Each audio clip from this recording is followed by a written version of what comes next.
আসসালামু আলাইকুম দর্শক, কেমন আছেন সবাই? আশা করি ভালো আছেন, সুস্থ আছেন, সুন্দর সাথে আছেন। নতুন আরও একটি ভিডিওতে আপনাদেরকে স্বাগত জানাচ্ছি। আমি জুনাইদ ফয়সাল। দর্শক, কথা বলতে চাই ইউরোপের অন্যতম শক্তিশালী একটি দেশ, মাঝারি সাইজের একটি দেশ, স্লোভানিয়া এবং স্লোভাকিয়া।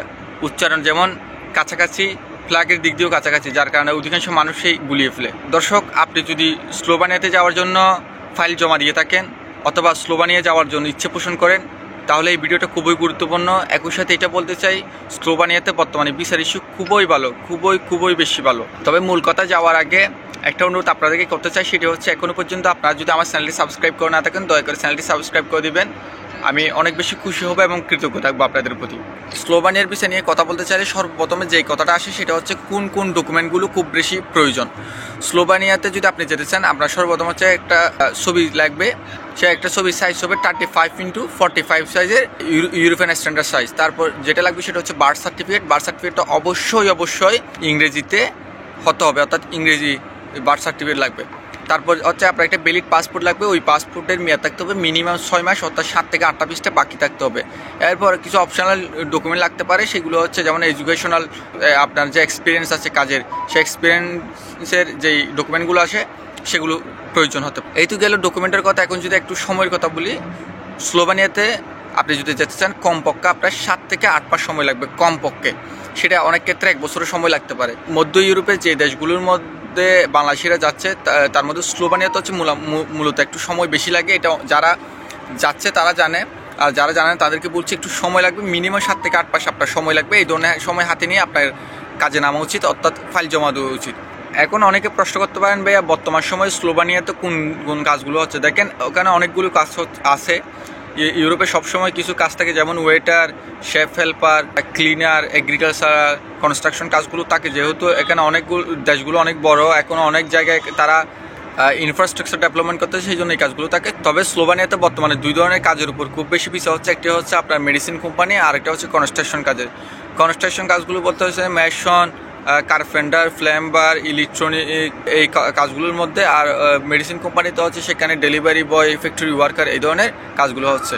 স্লোভানিয়াতে যেতে গেলে আপনার কমপক্ষে 11 থেকে 12 লক্ষ টাকা লাগবে, কারণ এটা হচ্ছে সেনজেনভুক্ত একটি দেশ এবং এই দেশটির অবস্থান হচ্ছে এক পাশে ইতালি, অন্য পাশে ক্রোয়েশিয়া এবং আশেপাশের দেশগুলো হচ্ছে স্লোভাকিয়া, তারপর আপনার ফ্রান্স, স্পেন, এগুলো। যার কারণ হচ্ছে স্লোভানিয়াতে যারা যায় তারা অনেক সময় সেখান থেকে মুভ করে অন্যান্য দেশগুলোতে চলে যায়। সুতরাং এইটা যেহেতু সেনজেন দেশ, সহজে মুভ করা যায় এখান থেকে, সেই জন্য এই দেশে যেতে গেলে আপনার 10 থেকে 11 লাখ টাকার নিচে আমার জানা মতো কোনো এজেন্সি কাজ করবে না। এরপর আমরা নেগোসিয়েশনের মাধ্যমে যেতে পারলে সেটা তো ভালো, এবং আপনার কোনো আত্মীয় স্বজন যদি আপনাকে ভিসা দেয় সেটা আপনি যেতে পারেন।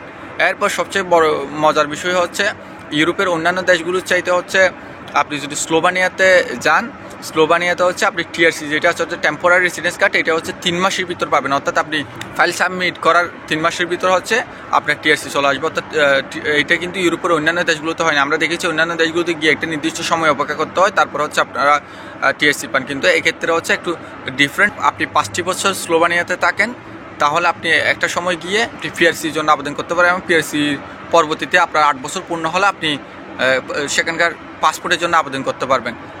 আরেকটা ব্যাপার হচ্ছে, আপনি যখন 5 বছর পূর্ণ হবে অর্থাৎ আপনি পিআরসির জন্য আবেদন করবেন, ওই সময় আপনি চাইলে আপনার ফ্যামিলিকেও নিয়ে যেতে পারবেন। এরপর সবচেয়ে যে ভালো সুযোগটা আপনি স্লোভানিয়াতে গেলে পাবেন সেটা হচ্ছে সেখান থেকে গেম করার বা মুভ করার সুযোগটা। আমি পূর্বেই বলেছি, স্লোভানিয়ার এক পাশে হচ্ছে ইতালি, এক পাশে হচ্ছে ক্রোয়েশিয়া, এবং ওদিকে ফ্রান্স, স্লোভাকিয়া, চেক রিপাবলিক, এই দেশগুলো যেহেতু আশেপাশে দেশ। আপনারা যদি স্লোভানিয়াতে গিয়ে 6 মাস থাকবেন, 1 বছর থাকার পর ভালো নাও লাগে, আপনি চাইলে বৈধভাবে খুব সহজ পদ্ধতিতে ফ্রান্স অথবা ইতালিতে আপনি চলে যেতে পারবেন। বর্তমান সময় ইউরোপের যে দেশগুলোর ভিসা হচ্ছে তার মধ্যে সবচেয়ে বেশি ভিসা রেশিও ভালো হচ্ছে স্লোভানিয়ার। অর্থাৎ স্লোভানিয়াতে বর্তমান সময়ে 93 থেকে 97% পর্যন্ত ভিসা রেশিও আছে। অর্থাৎ আপনার যদি কোম্পানি ওকে থাকে, আপনার ফার্মিটটা ওকে থাকে, তাহলে ফার্মিটের সাথে আপনি টিআরসি পাবেন। একই সাথে হচ্ছে আপনার ডকুমেন্ট যদি কোনো ভুল না করেন, ডকুমেন্ট যদি সবগুলো ঠিকভাবে দেন, তাহলে নিশ্চয়ই আপনি ভিসা পাবেন, এই ব্যাপারে কোনো সন্দেহ নাই। এই ছিল স্লোভানিয়ার সর্বশেষ পরিস্থিতি। আশা করি আপনারা ভিডিওটা দ্বারা উপকৃত হবেন। পরবর্তী কোনো ভিডিওতে আবারও দেখা হবে। ততক্ষণ ভালো থাকবেন, সুস্থ থাকবেন, সুন্দর সাথে থাকবেন। আসসালামু আলাইকুম।